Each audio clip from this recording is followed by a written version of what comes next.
Hi everyone, Natasha here, and around my home today I am in my kitchen at my favorite bench, and it is a gloomy day outside with some rain coming, but perfect for sharing with you my December setup in my Unbound planner. So first off, I'll just share with you some of the supplies I used. So this is a Boho Berry sticker set from one of her Boho Berry boxes, so I still have a little stockpile of those I'm using, and I colored the December one blue. I'll show you that in a moment. So I always use the household set that has the things that I use for my weekly and daily reminders, and then the memory keeping set, which has the numbers that I use for labeling the number at the top of each day in the weekly setup, so it's the date number. I used a few stickers out of the Farmhouse collection just for some decoration, and I have a couple of mild liners and a friction color stick in navy, and then of course some whiteout tape, a tweezer, and a scissors. And I just have to say, it is very exciting to be finishing up my Unbound planner. This is the first year that I used an Unbound planner. As you know, if you've been following along, I was using a bullet journal, so I'm really happy with how well the planner has held up over the course of this year. I feel like the quality was really good. I enjoyed being able to take it with me. It is a little bigger than, say, a bullet journal in a Leuchtturm, but overall I felt like it was worth it because I didn't have to do the weekly and monthly setups, and so it really has saved me a lot of time as far as that goes. And then I like the little aspects of goal setting that are included in the planner as well. So I'm excited to be finishing it up. As you can see, I've got my tabs. They've all held up pretty well also, and my pen loop has worked out just fine. And it feels really exciting to know we're wrapping up this year. Who knows what next year's going to bring, but if you saw my unboxing video, I have gotten in my new 2021 Unbound planner, and I'm excited to start setting that up. So meanwhile, let me show you what I have in my planner so far for December. So if you know, I use the Louise Hay color and number system, and I'll link it all below. That helps me determine my monthly focus and my monthly color scheme in my planner or in my bullet journal. It was always that way too. So I used that to do just a little bit of decorating, highlighting. I did add in the Fly Lady zones, so I have those listed on the side just as a reminder for me, and a few events already added in, of course Christmas Eve and Christmas Day, but I'm sure you are like me that I don't really know what those plans are going to look like yet, so we're just sort of putting them on the calendar, and then we'll wait to see as we get closer what that's all going to look like. But here is that Boho Berry sticker. So the top of each flag, I just took a small gel pen and kind of lightened that up so it was more of a gradient look, and then used the navy friction pen to outline just to give it a little contrast. So that is that setup. Then we go into the monthly planning page, and as you know, I use this right hand blank side, which it's half lined and half dot grid, to list out my monthly focus from that Louise Hay Colors and Numbers book. And this month for me, it's a personal month, number 6, which means my keyword is responsibility, and the color scheme is the navy, and I think pearl is the accent. So for planning purposes, I just stuck with navy. And this just sort of talks about the focus for the month, focusing on home, family, community, and friends, making your home the center of your life, and being responsible, fair, and just, and so on. And the affirmation for this month for me is, I accept my responsibilities with love and joy. So that seemed appropriate for me as I go into the month of December. Again, just a little bit of decorating. These are the stickers from that Farmhouse collection in that pretty rose gold color. I have to share these with my daughter. She loves these stickers too, so every once in a while I have to sneak into her collection and find a few that I need. All right, and then this is the first weekly setup. I usually just add a little bit of color just to make it more interesting, and because the Unbound planner is printed in a fairly light weight line and a light gray color, so I feel like it works really well as far as being able to add stickers and add marker and color the way I want, but it still works as a guideline. So if I don't have time or I don't want to do a lot of decorating, everything's still there. So I have my usual list of morning routine items. I have added our homework, which I just have to be better now that we've been in school full time and our family business is slowing down. I'm trying to be a little better about making sure we do our homework each evening after school. And as usual, I have my getting things done quadrant here. So my zone 1 cleaning items will go on this list. My errand list is here. My contacts list, so people I need to reach out to via email, text, phone call.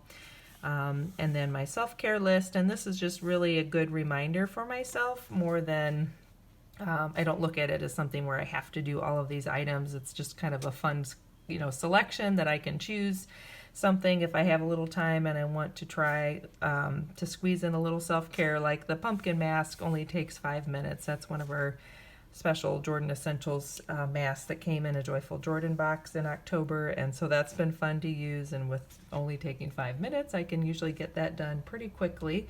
And then of course this is all pretty self-explanatory and I've gone through that before.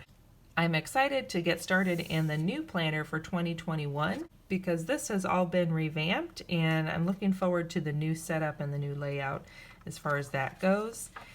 Then we go into the first week of December, which actually includes the last day of November, and I went ahead and kept my November color scheme on that one day, mostly just to help me remember that's the changeover from month to month. And then, as I mentioned, I added in my Fly Lady daily focus items. So I do my weekly home blessing hour on Monday, or I try to. Sometimes I don't, but it's just my reminder to try to do it.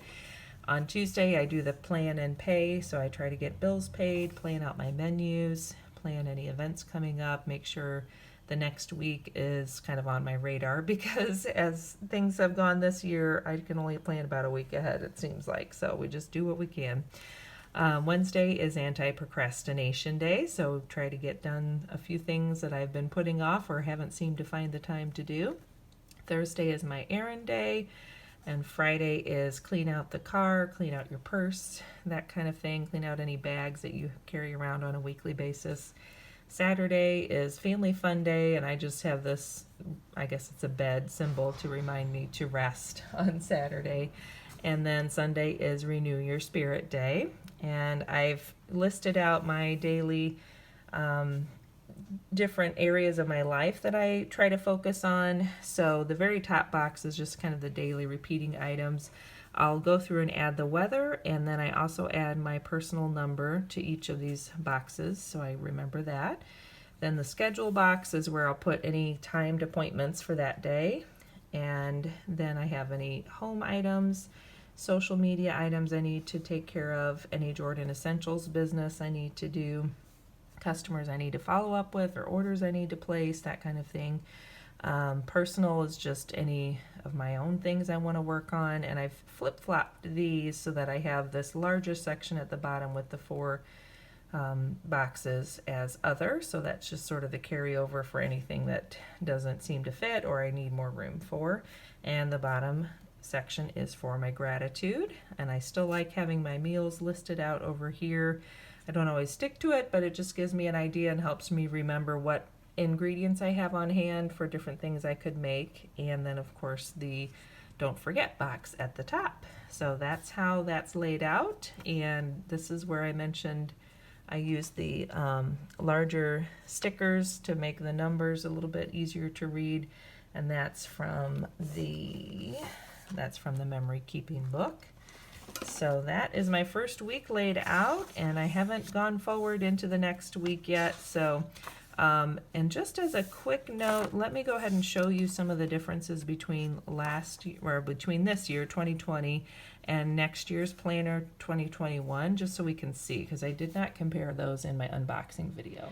Okay, so this is my 2021 Unbound planner. I went with that beautiful spruce green. I did get the elastic band, which I'm really excited about. So let me show you some of the differences. We'll start here with January, and we'll just look really quickly at the monthly layout. So let me see if I can show you what's different. So as you can see, what they did was take the items that are normally on the following page. So this is normally where we have the goals and tasks, gifts and occasions, and then the items for things to do. And that's been moved over, and your priority list too. So that's been moved over to this monthly layout page. And here we have the monthly priorities at the top. That's still there. The goals and tasks, so we just have one big list for that. The gifts and occasions, and then they have pulled out the items that they were listing underneath the monthly goals and tasks have now been moved down here to remember. So it's just giving you a separate box of the reminder items that they usually provide. Then if we turn the page, I'll just show you the change that was made here. So this is still a blank page with half lined and half dot grid, but these items got moved up to the top, and since we took all of this away and moved it to the other side, now we have these monthly reflection items which were listed alongside of the calendar. So I think this is a really smart change. I feel like these are more journaling aspects and personal growth aspects and goal related things, and this is now all just focused on planning, events, appointments, and things you need to remember to do versus self-improvement or journaling. So I think this is a really nice change, and I'm looking forward to that and being able to use it in a new way. Then if we go to the weekly setup, so let me go to a blank one in my current planner. So the weekly setup, make sure you can see, they've pulled out these items that were printed under the weekly goals and made a separate remember box that has those same items listed there, with the exception of the act of kindness and the self-care, which now they've just shortened up the daily habits section and listed a separate box for each of those items there. So I'm not sure about the self-care, if I'm going to continue to do this, grid and have my whole list of self-care items each week, or if I'm just going to maybe list a couple of things here that I want to try to do, or I don't know. That's something I haven't figured out yet. I usually don't do a whole lot with the acts of kindness section, except, I don't know. That's one where, to me, I would like to describe what my act of kindness is. So this box might be better because of that. Sometimes it's just things like sending a card to a friend or a neighbor, or calling my grandmother and visiting with her, or calling a friend that I haven't talked to in a while and visiting with them. So this is interesting, and I'm looking forward to just trying out this new change and seeing how I like it. But overall, I think it just makes sense how they've sort of updated things. And I just realized they did take out this little calendar here, so that gives us a little bit more room to work with at the top of the page. So that's interesting, just fun to see those new changes. And then I'll show you on this page, just so you can see, I normally white out this section that has your water droplets. There's a little heart monitor and either a pill, vitamin, whatever you want to consider that. So I usually white that whole line out because I don't need it, I don't use it, and I'd prefer to be able to write at the very top of that column. But other than that, everything looks to be, about the same. So I think that'll be fine. I'll continue to use it as I have been using it. I still like that they have the gratitude box at the bottom, and I'm still going to divide it out and use the different sections that I normally use. So that is some of the other updates that I've noticed. And size-wise, they're pretty much the same. The 2021 planner does have slightly heavier paper, I believe, and so that could account for the spine difference. But as far as the thickness of the planner, I mean, I've been using stickers weekly for quite a while, and I think mine's held up okay, and I feel like this new one should have plenty of room for that also. So that is my December setup in my Unbound planner. as well as a little sneak peek at some of the updates in the new 2021 planner. So I hope that gave you some ideas whether you use the Unbound planner or a separate planner or a bullet journal. I feel like there are a lot of good ideas and good layouts in the Unbound planner that are useful for many reasons. And I hope that was helpful to you to see how I'm using it. Thanks for joining me today. Don't forget to subscribe and hit that like button on the way out. I hope you have a wonderful holiday season, and we'll all look forward to seeing each other in the new year. And stay tuned, I will be sharing how I do my final setup in my new planner, including adding the tabs and the pen loop and any of the beginning pages that I go through and set up. So that will be coming soon as well. And other than that, have a great day, stay healthy and safe, and I will see you next time. Bye-bye.